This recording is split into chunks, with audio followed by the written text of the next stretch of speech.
Okay. तो अभी हमें जो बात करनी है भाई, वो बात करनी है सॉफ्टवेयर इंजीनियरिंग की।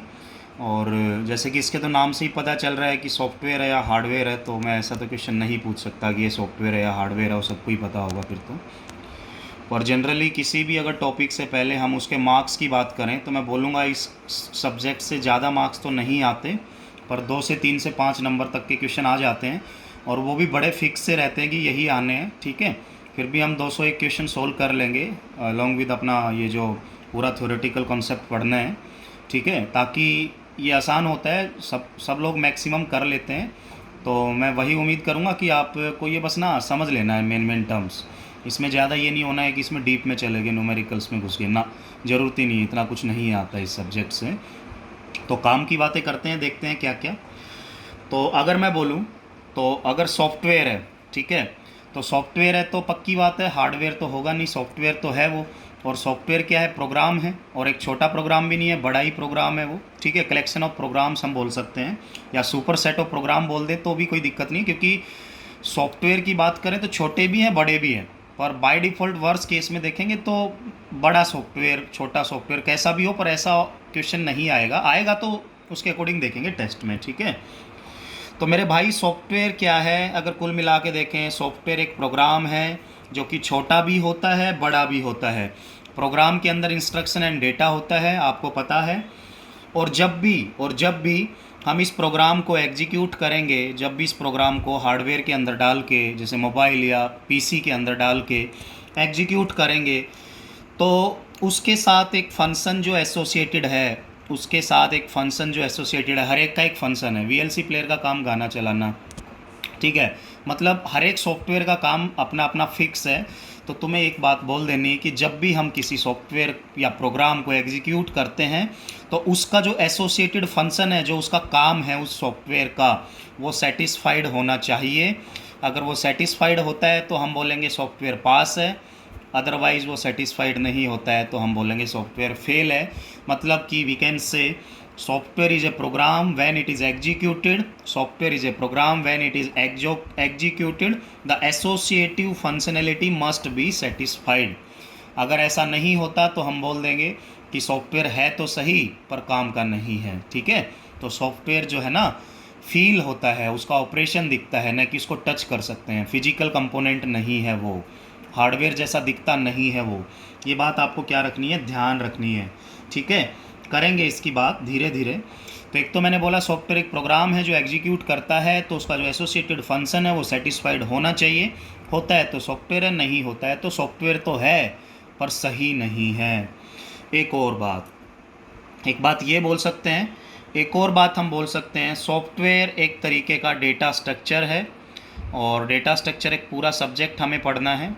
सॉफ्टवेयर एक तरह का डेटा स्ट्रक्चर है, मतलब कि इसमें डेटा ऐसे स्ट्रक्चराइज किया गया है, कैसे कि हमें उस डेटा स्ट्रक्चर से क्या करना है, मैनिपुलेट करना है। क्या मैनिपुलेट करना है? इंफॉर्मेशन, ठीक है। जो भी इंफॉर्मेशन आएगा सॉफ्टवेयर की साइड इनपुट के तौर पे, तो सॉफ्टवेयर को क्या करना है, अपना पूरा स्ट्रक्चर की हेल्प से जो उसके अंदर डेटा है उस इंफॉर्मेशन को मैनिपुलेट करना है, मतलब कि उसके साथ ऑपरेशन परफॉर्म करना है, आउटपुट देनी है, ये कह सकते हैं, ठीक है। तो software is a data structure that is use to manipulate the information, ये भी हम बोल सकते हैं, ठीक है। एक और बात हम बोल सकते हैं, क्या बोल सकते हैं, एक बात ध्यान से सुनो।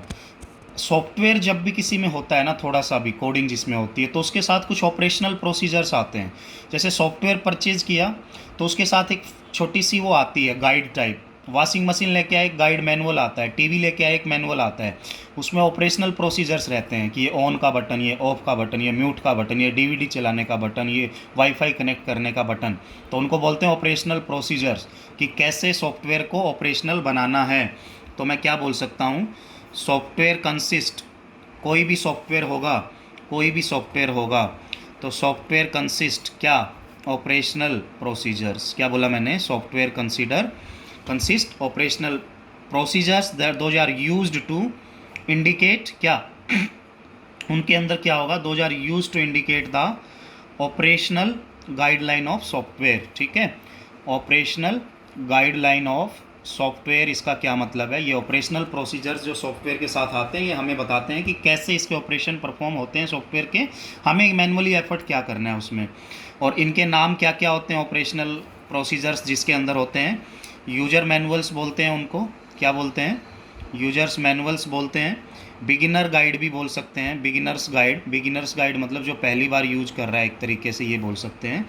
और सिस्टम ओवरव्यू भी बोल सकते हैं, ठीक है, कि पूरा जो सॉफ्टवेयर है उसका ओवरव्यू है उसके अंदर। तो ये तीनों की तीनों टर्म्स ली जा सकती हैं, ठीक है, यूजर मैनुअल, बिगिनर गाइड और सिस्टम ओवरव्यू।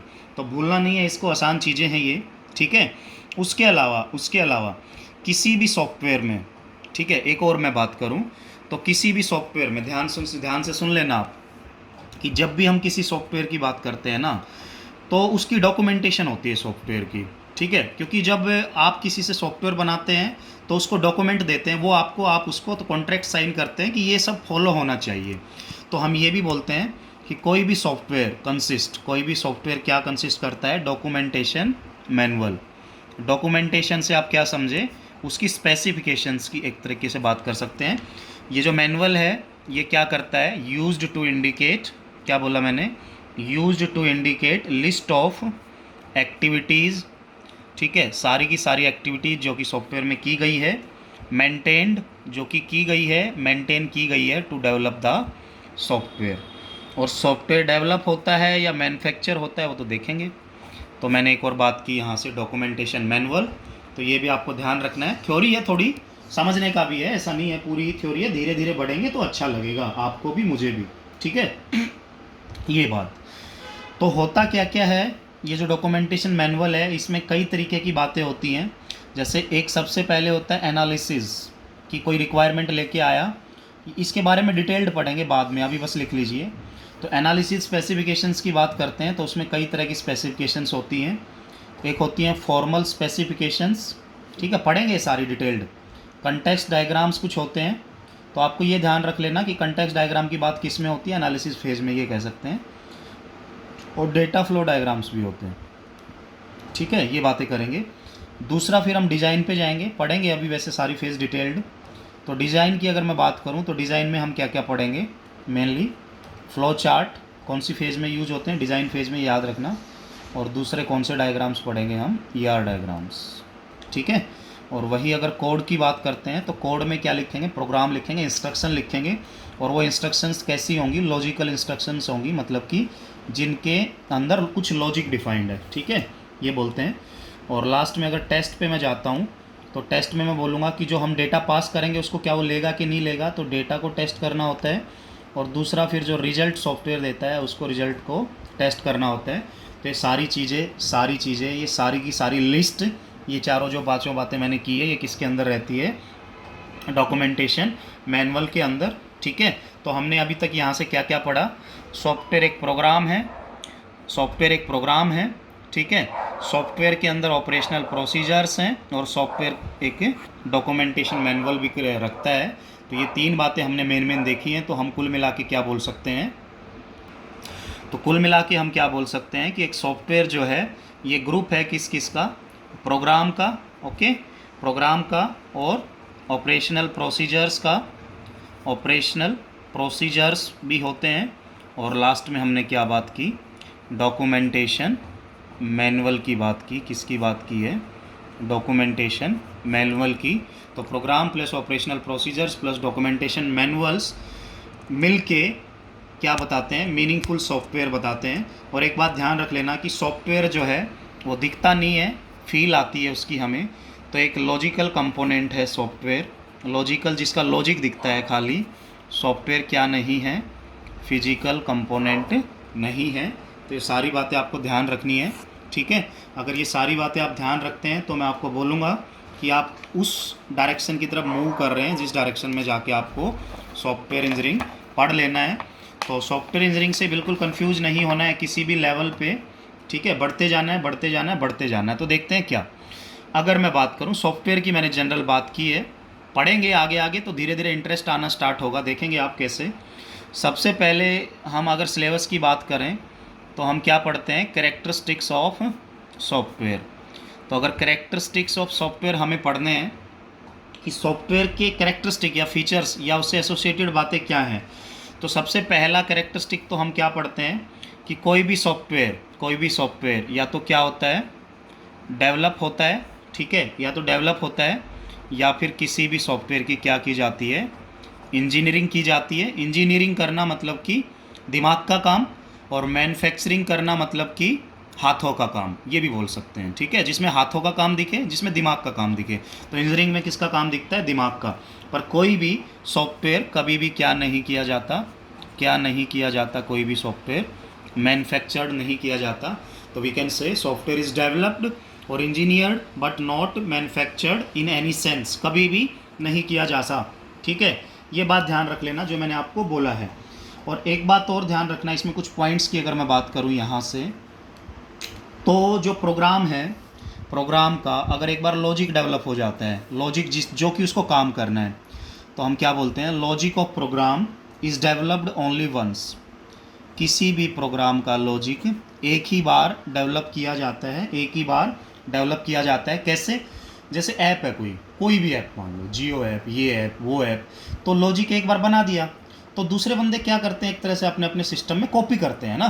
ऐसा तो नहीं है कि उसका अलग एक जैसी फंक्शनलिटी का मैंने एक बना के छोड़ दी तो सारी दुनिया यूज करेगी, जूम है या कुछ भी है, सारी दुनिया यूज कर रही है। तो लॉजिक प्रोग्राम का एक ही बार डेवलप किया जाता है, ठीक है, एक ही बार डेवलप किया जाता है, और उसके बाद उसको क्या किया जाता है, that can be copied, copy करते हैं सब अपने अपने उसमें, that can be copied into any number of copies, ठीक है, कितनी भी कॉपीज़ बना लो, कितनी भी कॉपीज़ बना लो। अब जैसे हम भी वीडियो डालते तो ऐसा नहीं है हर एक के लिए अलग अलग बना के ना, एक बार बना दी सब उसी को एक्सेस कर रहे हैं, वो सबके सिस्टम के अंदर कॉपी हो रही जाके वो चीज़, ठीक है।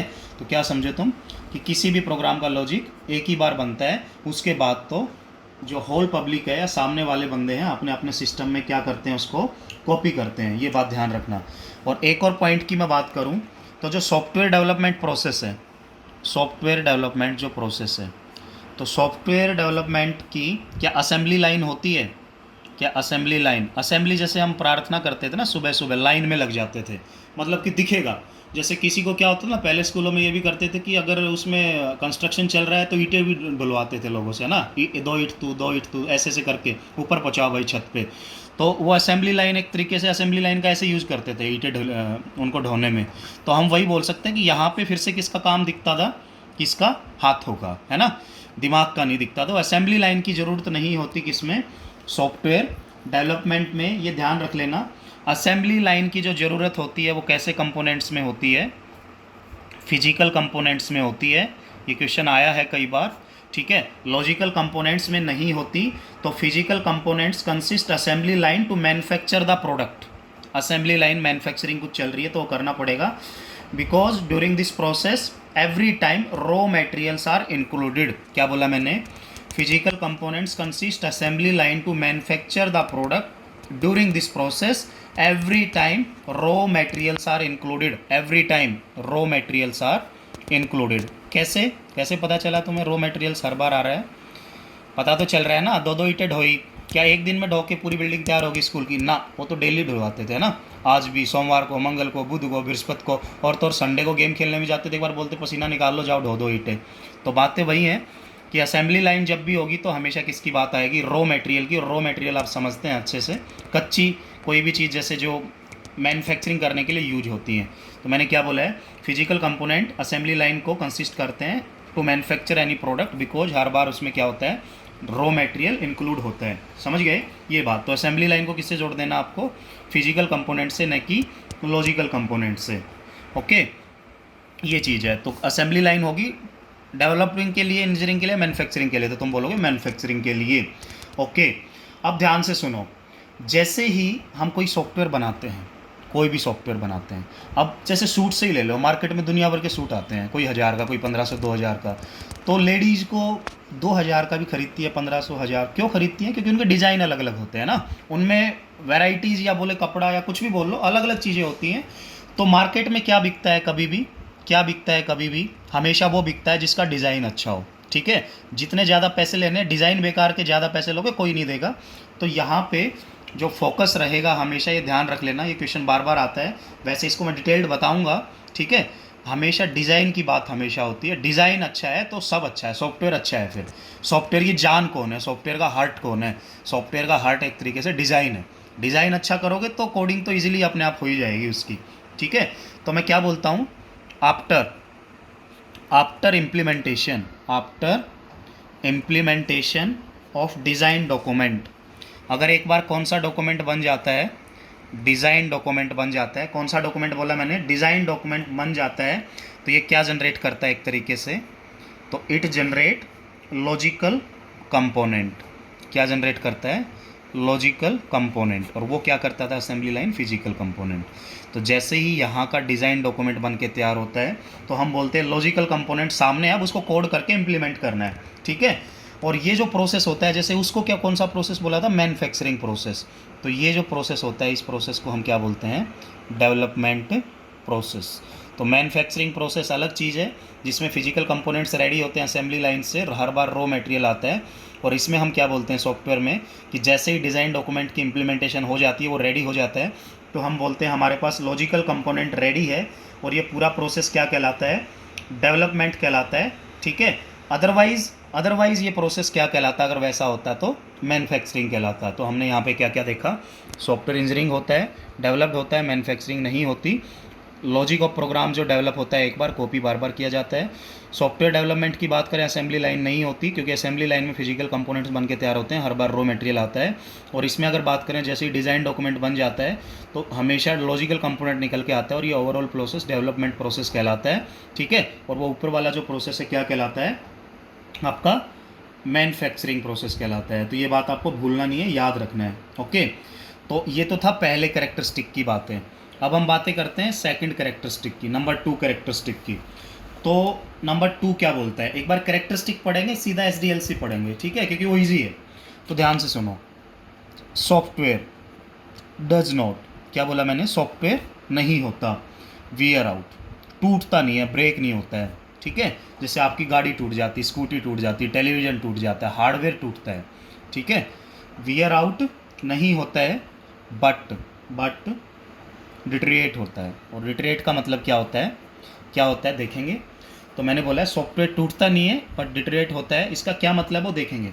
तो आप जैसे ही सॉफ्टवेयर इंजीनियरिंग स्टार्ट करते थे तो कुछ डायग्राम पढ़ते थे इस टाइप के, तो देखेंगे वो क्या बोलते थे। उसमें इस साइज पे क्या लिखा रहता था? फेलियर रेट, कि फेल कब होगा। ठीक है, और इधर क्या लिखा रहता था? टाइम के साथ। और ये किसका डायग्राम होता था? हार्डवेयर का। पहले हार्डवेयर का, फिर सॉफ्टवेयर का पढ़ते थे। तो इसमें हम एक कर्व बनाते थे। कैसी कर्व होती थी वो? कैसी दिखती थी वो कर्व? वो कुछ ऐसी दिखती थी, टब जैसी दिखती थी। टब क्या बोला मैंने? टब जैसी दिखती थी। तो इसलिए हम इसको क्या बोलते थे? Bath tub curve. तो बाथ टब कर्व किससे रिलेटेड है? हार्डवेयर या सॉफ्टवेयर से? तो तुम बोलोगे हार्डवेयर से। तो ये तो अर्ली टाइम की है। देखो फेलियर रेट की बात करें टाइम के साथ, तो यहाँ जैसे ये बन के तैयार हुआ ना, तो फेलियर रेट देखो इसकी हाई है, और फिर कुछ समय के बाद इसकी कांस्टेंट हो जाती है, फिर बाद में 10-15 साल के बाद फिर से हाई हो जाती है। फेलियर रेट दिखाता है, जितना ऊपर होगा फेलियर रेट, ये कम फेलियर रेट वो ज़्यादा। जैसे मैं इसकी बात करूँ तो फेलियर रेट कम है, और इस एज की बात करूँ तो फेलियर रेट ज़्यादा है यहाँ पे, है ना, क्योंकि फेलियर रेट ऊपर की तरफ बढ़ रहा है। तो या तो अर्ली टाइम में ज़्यादा फेलियर होता है या बाद में, क्योंकि किसी ने गाड़ी बनाई, टेस्टिंग की नहीं ज़्यादा, बना के पूरी रेडी कर दी, 5 लाख 10 लाख रुपए लगा के, चली नहीं, स्टार्ट ही नहीं हुई, तो हो गया सारा प्रोजेक्ट फेल, चले गए सारे पैसे। तो इसलिए कोई अर्ली फेज़ में फेल हो सकता है या लेटर फेज़ में। तो हम पढ़ते हैं अर्ली को क्या बोलते हैं, उसको क्या बोलते हैं। तो अर्ली को क्या बोला जाता है? बर्न इन फेज़, बर्न इन। और इसको क्या बोला जाता है? Wear out phase. ठीक है, क्या बोला जाता है? Wear out phase. तो एक बर्न इन फेज़ है, एक वियर आउट फेज़ है। तो हमें देखना है, ध्यान से सुनो। तो कोई भी हार्डवेयर की जो लाइफ साइकिल है, ये पूरी हार्डवेयर की लाइफ साइकिल है, इसमें 3 कंपोनेंट्स की हमने बात की। क्या क्या? बर्न इन फेज़, वियर आउट फेज़, और ये नीचे वाली जो कांस्टेंट है इसको बोलते हैं यूजफुल लाइफ फेज़। यूजफुल। आप जैसे ही नया टीवी घर में लेके आते हैं तो चलता है, काफ़ी चलता है, 10-15 साल चलता है, पर एक समय के बाद वो ख़राब होने लग जाता है, बार बार उसमें चेंज कराते रहते हो, पैसे ना इतने लग जाते हैं, फिर उस टाइम के बाद तुम सोचते हो इसको बेच ही दो, 5-10 हज़ार में तो नहीं बिकेगा, 1-2 हज़ार में बेच के कबाड़ी में बेच दो, नया ले लो, क्योंकि पैसे ज़्यादा वेस्ट करा रहा है वो चीज़। तो इसमें हमने जो सबसे पहली स्टेज देखी है वो क्या देखी है? बर्न इन फेज़। तो बर्न इन फेज़ की अगर मैं हार्डवेयर की बाथ टब कर्व इसको बोलते हो तो आपको पता ही है। तो बर्न इन फेज़ की बात देखो, अर्ली फेज़ है या लेटर फेज़ है? तो मैं बोलूँगा अर्ली स्टेज है किसकी, हार्डवेयर डेवलपमेंट की। तो इस टाइम पे क्या हो सकता है कि तुम्हें ना पता नहीं है, तुमने नया प्रोडक्ट लॉन्च किया है, तुम्हें नहीं पता क्या हो सकता है इसके साथ, तो हम बोलते हैं कि चांसेस होते हैं कि एरर्स ज़्यादा हों अगर टेस्टिंग में कुछ गड़बड़ हुई तो अगर एरर्स ज़्यादा होंगी, अगर ये चांसेस होंगे, तो प्रोडक्ट का फेलियर रेट भी क्या होगा, एरर ज़्यादा तो प्रोडक्ट फेलियर का रेट हाई होगा या लो होगा, तो हम बोलते हैं इसका रेट क्या होगा, हाई। तो इनिशियली एरर्स हो सकती हैं, बिल्कुल हो सकती हैं, ठीक है, हम ये बोल सकते हैं। और ये बर्न इन फेज में आपका जो प्रोडक्ट होता है वो कस्टमर के घर में है या डेवलपर की साइट पे है, तो तुम क्या बोलोगे, ये बर्न इन फेज में प्रोडक्ट अभी तक कहाँ पे प्रेजेंट है, अभी तक डेवलपर की साइट पे है, मतलब उसकी अभी टेस्टिंग वेस्टिंग चल रही है, क्योंकि लॉन्च वो तभी करेगा जब वो सक्सेसफुल होगा, ना तो नहीं करेगा। तो बर्न इन फेज डेवलपर साइट की बात करते हैं। एरर्स ज़्यादा होते हैं बनाने में, धीरे धीरे सीखते हैं, रिसर्च होती रहती है, तो प्रोडक्ट का फेलियर रेट भी क्या रहता है, हाई रहता है, वही बात मैंने बोली है। ओके, तो हम इसमें क्या करते हैं बर्न इन फेज में, फिर बहुत सारी टेस्टिंग होती है, मतलब कि बहुत सारे टेस्ट ऑपरेशन परफॉर्म करते हैं टेस्टर, और जैसे जैसे ऑपरेशन परफॉर्म होंगे तो जो फेलियर रेट है वो इंक्रीज होगा या डिक्रीज, तो हम बोलेंगे डिक्रीज होगा क्योंकि टेस्ट हुआ है ना। तो एक समय ऐसा आएगा कि ये स्टेबलाइज हो जाएगा, स्टेबलाइज्ड एट वन पॉइंट। इसका क्या मतलब है, इसका ये मतलब है कि एरर सारी रिमूव हो जाएंगी और हम प्रोडक्ट को लॉन्च करने की पोजीशन में आ जाएंगे, ठीक है। और फिर हम इसको क्या कर देंगे, डिप्लॉय कर देंगे। डिप्लॉय मतलब कि जाके इंस्टॉल कर देना, किसकी साइट पे, कस्टमर की साइट पे। क्या बोला मैंने, कस्टमर साइट या कस्टमर के प्लेस पे जाके इसको क्या कर देते हैं, हम जाके कस्टमर के प्लेस पे डिप्लॉय कर देते हैं। डिप्लॉय मतलब कि उसके घर में जाके इंस्टॉल कर देते हैं। जैसे टीवी को ही देख लो आप, तो टीवी को आएंगे वो कस्टमर केयर वाले, ठीक है, दीवार में 4 कील ठोकेंगे और वो टांग के उसको चले जाएंगे, वो चीज़। तो इसमें हमने दूसरी क्या पढ़ी है, useful life phase. Useful life phase की मैं बात करूं तो यूजफुल लाइफ फेज क्या होती है, इस फेज में क्या होता है कि जो आपका प्रोडक्ट है वो कौन सी स्टेट में रहता है, ऑपरेशनल स्टेट में। ऑपरेशनल मतलब कि यहाँ अच्छे से चलता है, मज़े लूटते हैं सब लोग घर में पड़े पड़े, लॉकडाउन में इसी के मज़े ले रहे हैं सब लोग, ठीक है। और तीसरी बात होती है वियर आउट। वियर आउट तुम समझते हो कि जब लेट हो जाएगा ना, 15 साल हो गए टंगे टंगे बेचारे को, वो खुद ही थक जाता है, भाई तू छोड़ दे मेरे को, मैं नहीं चलना चाहता। तो उस टाइम पे तुम बार बार बुलाओगे मिस्त्री को, आएगा, नकली कुछ चीज़ें असली भी चेंज कर देगा, नकली भी कुछ भी करेगा, तो तुम्हें एक टाइम पे लगेगा भाई ये तो गड़बड़ कर रहा है, इसको बेच ही दो। तो कोई भी हार्डवेयर है, कार की भी 15 साल के लिए आरसी की मान्यता होती है, ठीक है। तो वही बातें हैं कि हार्डवेयर तो भाई लंबे समय के बाद तो टूटेगा, ठीक है। आप कुछ भी देख लो, कोई भी चीज़ जो दिखती है सब टूटती है आखिर में। तो वियर आउट में हम क्या बोलते हैं कि जब हम इस प्रोडक्ट का कंटिन्यूस यूज़ कर रहे थे, क्या कर रहे थे, आफ्टर कंटिन्यूस यूज़, जो हमने कंटिन्यूस यूज़ किया तो एक पीरियड ऑफ टाइम के बाद इसकी जो लाइफ टाइम थी वो डिक्रीज होने लग गई, ठीक है, फेलियर आने लग गए, तो लाइफ टाइम उसकी क्या होने लग जाएगी, डिक्रीज। क्यों, बिकॉज एनवायरमेंटल चेंज होते रहते हैं, एनवायरमेंटल चेंज होते रहते हैं, ठीक है। वॉशिंग मशीन को रख दो बार बारिश में, टूट जाएगी नीचे से, कोई भी चीज़ है। तो एनवायरमेंटल चेंज की वजह से ये सारी दिक्कत आती है। क्यों, क्योंकि जैसे टेम्परेचर बढ़ता घटता है, ठीक है, डस्ट आता रहता है, डस्ट आप समझते हैं, डस्ट से भी कोई चीज़ ख़राब होती है, कहीं पे वाइब्रेशंस हो रही हैं तो वहाँ भी गड़बड़ है, शीशे का गिलास रखा है टेबल पे, वाइब्रेट कर दो टूट जाएगा गिर के, तो बहुत सारी चीज़ें, ठीक है। तो हम इसलिए क्या बोलते हैं कि इस फेज में जो फेलियर रेट है, क्या बोला, जो फेलियर रेट है वो इंक्रीज हो जाता है, तो यहाँ पे मेंटेनेंस ज़्यादा चलती है, फिर उसकी है ना, मेंटेनेंस होती है, बार बार मिस्त्री को बुला के ठीक करना, तो हम उसको बेच ही देते हैं आखिर में। तो हमने 3 चीज़ें पढ़ी, क्या क्या, बर्न इन जब टेस्टिंग फेज है, डेवलपर की साइट है, यूजफुल जब आ गया घर में हम चला रहे हैं, मज़ा लूट रहे हैं यूजफुल में, और वियर आउट फिर से फेलियर रेट बढ़ेगा क्योंकि वो जनरल है, होगा ऐसा, ठीक है। ये हमेशा ध्यान रख लेना कि ये तो होगा ही होगा। तो हम क्या करते हैं, एक बात और नोट कर लेना कि जब भी हार्डवेयर कंपोनेंट वियर आउट होता है ना, जैसे कोई छोटी छोटी कोई केबल जल गई, ठीक है, कोई कैपेसिटर ख़राब हो गया, कोई कुछ ख़राब हो गया, तो हार्डवेयर कंपोनेंट जब भी वियर आउट होता है तो हम हमेशा उस कंपोनेंट को क्या कर देते हैं, रिप्लेस कर देते हैं। कब, जब कोई भी क्या होता है, कंपोनेंट वियर आउट होता है, ठीक है। सॉल्यूशन वही होता है कि सही चीज़ उसमें डाल दी। ओके, तो बाकी की बातें करते हैं हम दूसरी वीडियो में।